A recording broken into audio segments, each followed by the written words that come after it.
Friends, hello everyone. I am very glad to see you on my channel, and today, I am shooting this video with special enthusiasm. As you know, the last video I shot at the time, I did not know if this video would be released, whether I would continue to work on this channel, since YouTube has tightened the conditions for Russian bloggers even more. Well, more precisely, as tightened. It is impossible to enable the monetization of ads on my channel in December will be stopped, and I do not earn anything from it in general. And the removal of commercials, as you know, it takes a lot of time and effort. That's why I asked you to support the channel financially. So thanks to those few people who responded and supported my financial channel. It's very nice, and you know, I'm still going to leave my card number under this video. Friends, today we are going to do academic drawing with you, academic drawing lesson. You know, these videos, these drawing lessons, statistically gain the least views, and they have the smallest activity, and I'm thinking of not taking them off at all. I haven't decided yet. Therefore, those who watch the lessons, if you are interested, please write in the comments that there is no hope. We are waiting for drawing lessons from you. Even if I decide not to release any more videos on academic drawing, I will post 2 more videos on drawing in addition to this, because I promised you to shoot a video on how to stroke a glass jar. I think this is relevant and interesting for everyone who is interested in drawing. Well, the glass jar here in general includes everything. Here is a lesson on how to show glass, how to learn, so that you look at the sheet and you have a kind of ringing, crystal ringing. Here, it's a glass jar, a glass bottle. We will draw one thing, but in this lesson, you will be able to draw all glass objects in general. By analogy, you will be able to draw, build, and stroke them. And the second lesson will be on the construction of the drapery hatching. Here, you know, I have something to say. I haven't seen other teachers who explain the same way I explain how to stroke drapery. I have some kind of my own approach and my own secrets, which throughout all the years that I have been doing in hatching draperies, I have identified them. So, these 2 lessons at least, they will be in any case, regardless of whether I decide to continue the lessons and release video lessons on academic drawing or not. And today, we are going to draw a statement from simple geometric shapes. We have already drawn the main geometric shapes, and one figure at a time, right? And today I'm going to assemble several figures into one production. In one such still life, we will build a still life with you. Well, that's it, friends. Thank you very much. Come on. Let's get started. Friends, hello everyone. Today, we are going to draw a production like this, and when we have more than one item on the sheet, we make a small sketch in the upper right corner. We leave the format the same, that is, the vertical format and proportions. Approximately try to observe the same proportions that you have on your production. Of course, it would have been more profitable for me to choose a horizontal production for YouTube, a classic video format, but you know, this was the most successful composition. There are many figures here, they are different, and today we will try to draw them. And we make a composition, that is, we draw objects. You train about this format is 10 times smaller. If something is wrong compositionally, then in this case we have the opportunity to erase and redraw. On a large format, of course, it will take us much longer. And at least I drew an ellipse here. First of all, the composition, it looks like this in serifs, both on a small format and on a large format. Let me remind you, composition is a competent arrangement of objects on a sheet, and if we drew with you, for example, one cube, and everything is simple here. We need to draw it exactly in the center on the format, and 2 factors. Here, we are looking to first of all, it was not a very small cube and not a very large cube. In other words, it should be some kind of average. In other words, we have to find the right scale that is comfortable for our eyes. Yes, our cube. I'm just drawing a square. I mean that there is a cube here. And the second point is that we have the same distances on the right left and the same distance on top bottom. That's when we have more items. Here, from the point of view of these two items, the size and alignment into a common frame, it all becomes more complicated for us. What are we doing then? What are we doing? Here we are mentally imagining. I'm simplifying all the shapes now, drawing them with rectangles. Well, let me have a circle here so that you understand. There will be a cube here, so don't pay attention to this frame. And this figure is a hexagonal pyramid. If I'm not mistaken, it's called. We didn't build it, but in principle you rarely see it, and it rarely appears on exams according to norms. After all, the main geometric plaster objects that are usually found in the academic drawing program, we have drawn them all with you. Here is such a statement, that is, a cylinder, a ball, a cube, and a pyramid. We imagine that we cover all this with some kind of drapery, just a cloth.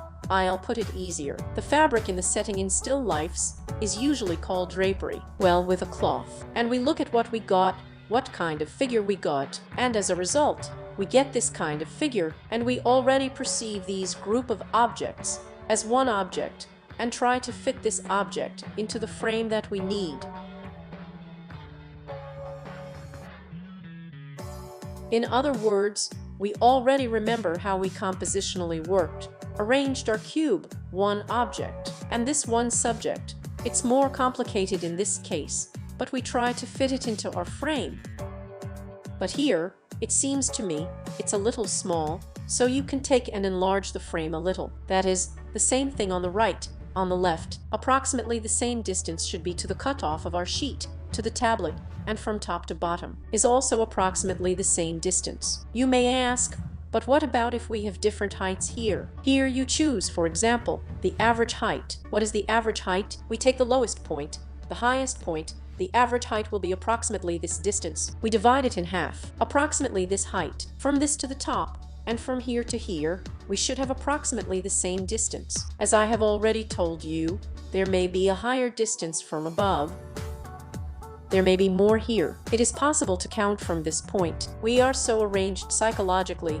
We walk on the ground, and there is a high sky above us, a lot of space. And it seems easier for us to perceive visually, even when it comes to composition in a picture, when there is more space on top than on the bottom. So if there is a little bit more than the bottom, that's fine. But if you make a greater distance from the bottom here than from the top to the top edge of the sheet, then there will already be a feeling that the objects have flown up, and there is already some discomfort right away. And even on the reference, if we look from the average height to the top edge of the sheet, from the lowest point of setting, to the bottom edge of the sheet, then more air is taken from above here, more space. And in general, according to the composition, as it is arranged on this sheet, everything looks very harmonious and competent. Now, we need to try to put it all together on our sheet format. I'm drawing a cylinder. Well, maybe it's going to be too high for me now. That's just the same now, we'll see. Well, there's nothing to see even here. Yes, if and it turns out more, you can erase the figure and redraw it again. Or you can take and slightly enlarge the sheet from above. Well, accordingly, if we increase the sheet from above, then we trim the sheet from below. And in this way we get the composition a little bit, so we moved it down.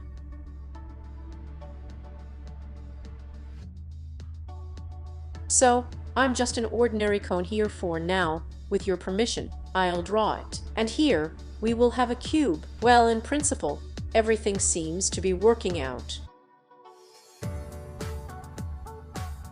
Of course, we will build all the objects transparent, as if they are glass, and we see it all, absolutely all the objects.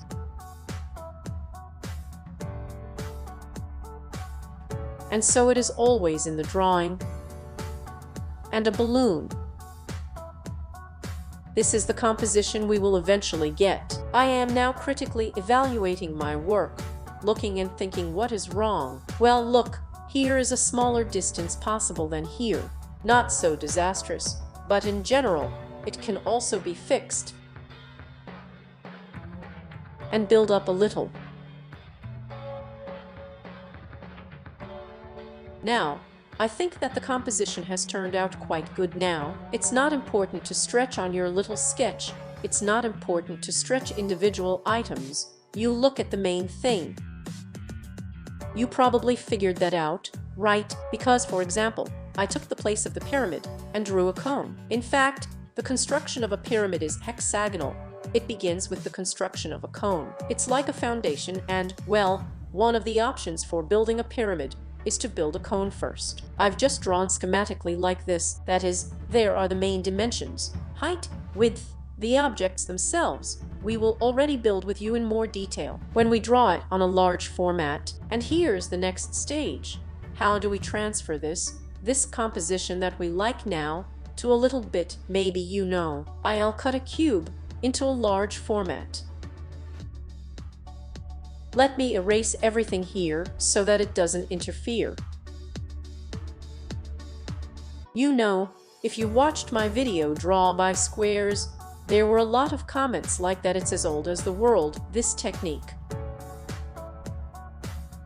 Well, I'm very glad that you already know her, but I'm sure there were people who heard about it for the first time. Here, so we find the centers of all sides. Here is the center. Here are the centers. This is now very important to do it competently. It's not easy to find a center on the boom, but we are building here so that it is equal to this, and it's the same here. It was equal to this, and here we draw. We also find the center. We measure this center. It's not for nothing that I remembered about the video Draw by Squares, because what we are doing now may remind you to some extent of transferring the drawing by squares. Here, we will have only 4, and not squares, but rectangles. But in general, it helps us to navigate in the same way.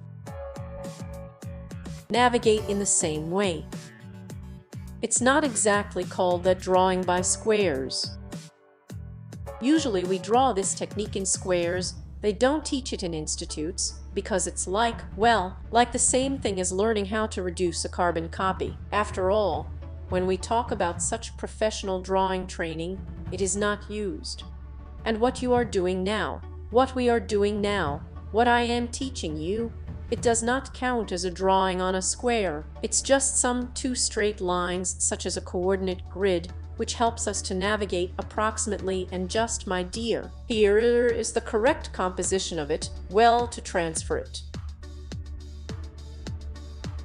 The objects of construction themselves, their construction, of course we will do them, because this is often such a mistake for many novice draftsmen, and those students who came to me. It's a kind of fundamental, mistake when they do and then think that's it. Then we stop thinking about it.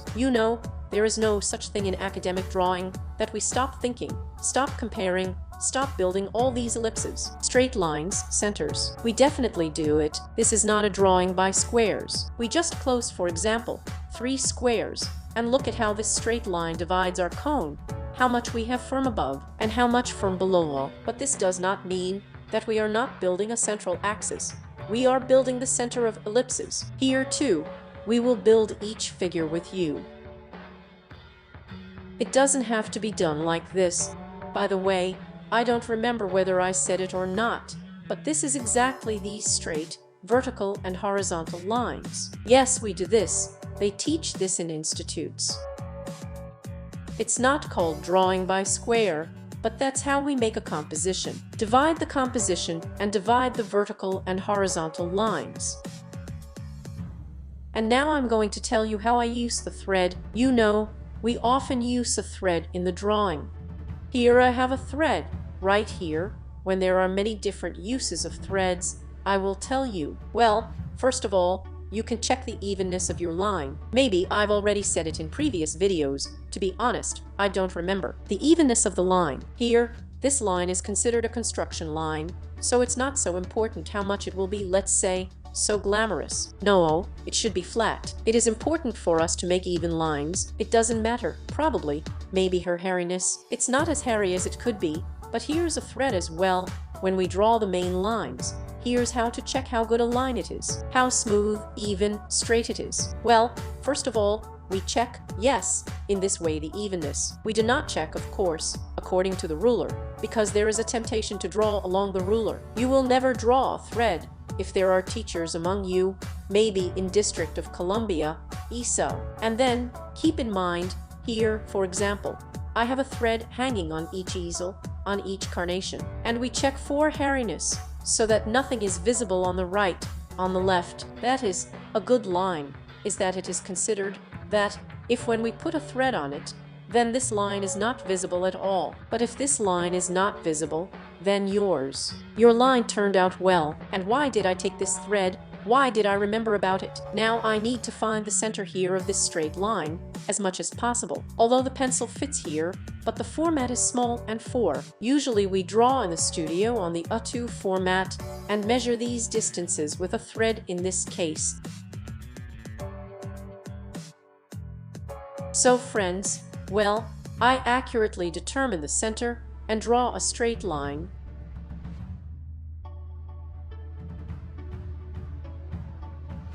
I led such a concept as the width and height of yours, as the width and height of the statement. The width of the statement in this case, look, we take the leftmost face of the object. It does not count as draperies. We can have different draperies here, and the rightmost part of the cube, this will be the width of the statement. And it's the same here. The lowest point of the statement in this case is the ball and the top of the pyramid. This will be the height of our production.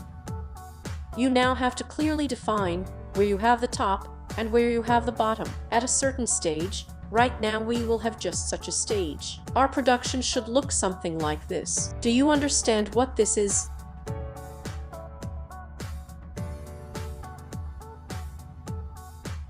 These are just the serifs of where our future items will be located. The right thing is, we never cling to one object and do not start building it for a long time.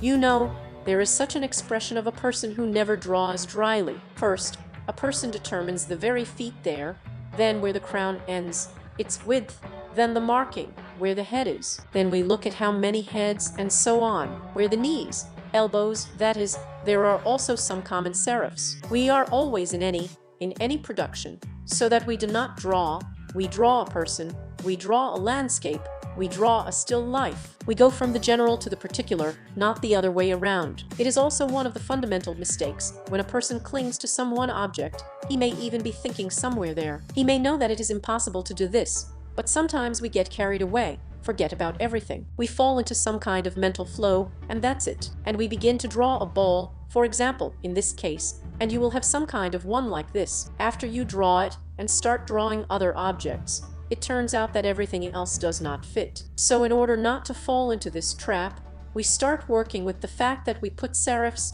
and draw everything at once. You know, we need to take one size. For example, this will be the height of our cube. Well, I'm not going to measure from here. I'm going to look right away. I have a computer in front of me and this production. I will look at the exact size from it. How many times I have the height of the cube. I take any size. This can be the height of, for example, a ball. Well, I'll take it. Usually if there is a cube all the time, this front face of the cube for me is that straight line, the size that I measure everything. And initially, we take this straight line at random. Now you will understand everything. I'm taking this one now. I'm going to take it at the production. Look at the height. Measure it like this, and see how many times it fits in the entire width of my still life. You know, it can seem very difficult. In fact, if you do it several times, it won't be so difficult anymore. Now it is important to build the figures well and competently, and to have these figures. Why are we doing this? Why do we determine the width and height of our entire production? Yes, in order not to be like this, you understand, I'll explain now. For example, I'm drawing the same production. We have a cylinder. You have built a cylinder. Everything is fine with you. It is perfectly height, width fits in height. You've tried everything on, everything fits. That's how we measure, right? How much width fits in the height on the staging from which we draw it. Then we transfer it here. Then you can also measure how many balls you have, and you will have here equal to this. Then take, for example, also measure how many cubes you have, and the cube itself will also be perfectly built. There will converge all parallel lines, where it is necessary, at one vanishing point, as I tell it. But what's wrong with this production? What's wrong? Yes, you're right. It is not so that they are different in their proportions. That is, size. That is, look, proportions and size are different things. Here, according to the proportions of the width and height themselves, they can be very good friends, but they will not dock with each other. And to do this, we need to take some one size, for example, height. That's how in this case I'm going to take this cube height. Nay, we're going to measure cylinders and everything else there. So let's start by taking the height of the cube and measuring how much the rightmost face is up to. Well, how much is the width of ours? This is the distance we measure. How much is the width of our staging? I take the same thing, by the way. If you don't have a printed sheet of this picture and you draw, for example, not even from a computer, not from a monitor, but you draw live from a production, the same technique, we measure it exactly the same at arm's length. Of course, it's a little more complicated. There you have to close your eye, stretch your arm, elbow straight. I'll probably shoot a separate video about it, how to draw and measure proportions from nature. Now, we take more simplified versions, of course. The printed ones are much easier from the picture, but if you do, then you need to learn to draw. If you are an applicant of an art or architectural university, you need to learn to draw from nature. So, I take the height of the cube face and measure how many times this height fits in my entire width. I did it 3 times. This height fits 3 times. Now let's take it. So we know that 3 times here, I will have the rightmost face, here the leftmost face. Let's say the height of my cube. Well, 3 times, yes. Now, while it's all at random, I need to mentally divide this distance by 3, or vice versa. Take the distance of the height of the cube and measure how many times it fits in the length of my width. Well, it's too big, so I'm reducing it. And that's how, by trial and error, we find that it fits exactly 3 times. 1, 2. Well, look, I found the height of the cube, which turns out to be so small. Well, 4. Yes, a small one. At this height of the cube, the width of my statement will be like this. That is all we have already found out. We have found the height of the cube face with you now, and thereby found the width of our statement. Now we need to find the height of our staging. So, I measure out approximately. This can be taken by eye. Well, if I look at this straight line, yes, this straight line, where I have a ball about here. The ball, where does it end? That's probably about 1/4, right? Well, that's nothing. There may be some errors. It's okay. And now I take this height and look at how many times I have it fit from the lowest point of the staging to the highest point of the staging. I'm going to try it on my production now. 1, 2, 3, 4 times I did it. So I take the height, I measured the height of the face of the cube. I take the height, and 4 times I postpone. 2, 3, 4. This is where my staging will approximately end. That is, here I will have the tip of my pyramid. Here is such a frame in which I will need to enter. In other words, as I have already said, we are moving from the general to the particular. So friends, but then I will say my explanations so that this video does not turn out to be endless, and we will have accelerated shooting. So look, we have found some one parameter. In this case, it is the height of the cube face, and with this height, we measure everything. That's the same way I took on the production on my own, measured, and correlated the height of the cube face with the height of the ball. And I did it 1.5 times. That is, the height of the cube face fits 1.5 times the height of the ball. And in this way I find the height of the ball. That is, I measure, set aside 1.5 times the height of the cube, and I get the height of the ball. The width, of course, of the ball we have is equal, and therefore I will leave the serifs. If you forgot how to build a ball, Watch a separate lesson on building a bowl, and so on. In general, I'm starting to find everything this way. I measure everything with this facet of my cube. You can then take, for example, we build with a cylinder. We take the width of the cylinder.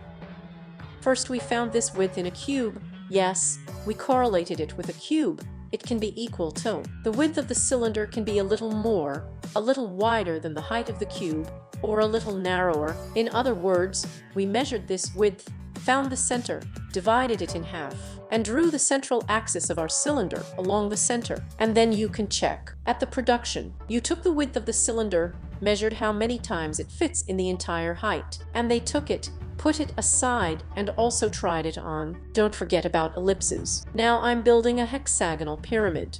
I also measure it along the face of the cube, take it and measure the height. That is, once again, there may be different options for your production. It can be nature. You can draw from a computer monitor. You can print. If there is a printer at home, please print. It's much more convenient this way. And we measure the height of the cube face with a pencil and look at how many times it fits in the height of the pyramid. And then, already at your work, you mark and take this height. With all sizes, we do the same thing. So I start hatching. I've done almost all of this work with a pencil already, and only at the end of the construction, I also had ash done with a pencil, and only at the end, I take a pencil 3B and stroke the darkest places with a pencil 3B. In general, as for hatching, there are some special differences in the hatching of the statement from the hatching of one object. That we're not here. It's all the same. That's how I hatched the objects individually, in the same way I stroke them in the composition, in the production. Well, the only thing there can't be shadows. Around I make a background. I easily walk with a pencil, in at least 2 directions of the figure of rotation. I stroke in some places. Well, not in some places. In general, in principle, the ball cylinder can be hatched with a semicircular hatching. Do not forget about it. And in general, then we look to see if we have objects merging with each other. This shouldn't happen. If they merge, then we think about how we can fix it and what needs to be darkened where. That is, we look at the edges of objects and look at what is lighter.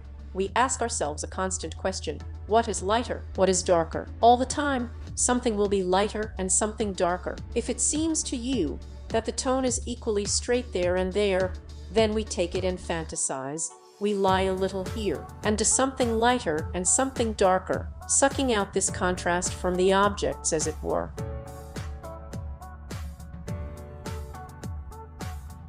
Do not forget, of course, about the edge contrasts. There is a pronounced edge contrast on the hexagonal pyramid, and it is also visible on the cube. The right plane of the cube is the upper corner. The upper corner, the dark side, is still darkening. And gradually pay attention to the fact that I stroke everything at the same time. It's not so much that I take up some one facet and start salting him. I have a hand all the time, as you can see, then on the cylinder, then on the ball, then I stroke the background, then I pull up the cube. We do everything at the same time. Well, this is the kind of production that turned out. Now, by the way, I took a pencil 3B. Look, I darken even more dark places. The shadow under the ball, the shadow on the cylinder, and the dark side of the pyramid and cube. Well, this is the kind of production I got. In general, after carefully watching this lesson, you can compose any compositions of geometric shapes. Friends, thank you very much for watching. Please write in the comments what you liked, what you didn't like, what was useful, what wasn't. And in general, I am ready to listen to any comments, any suggestions. I will be glad of any feedback, and I want to ask you, if you don't write anything in the comment, then please put any smiley face in the comment and like it. This is very important to me, and it will really help me promote this video and promote my channel as a whole. All the best to you. See you again.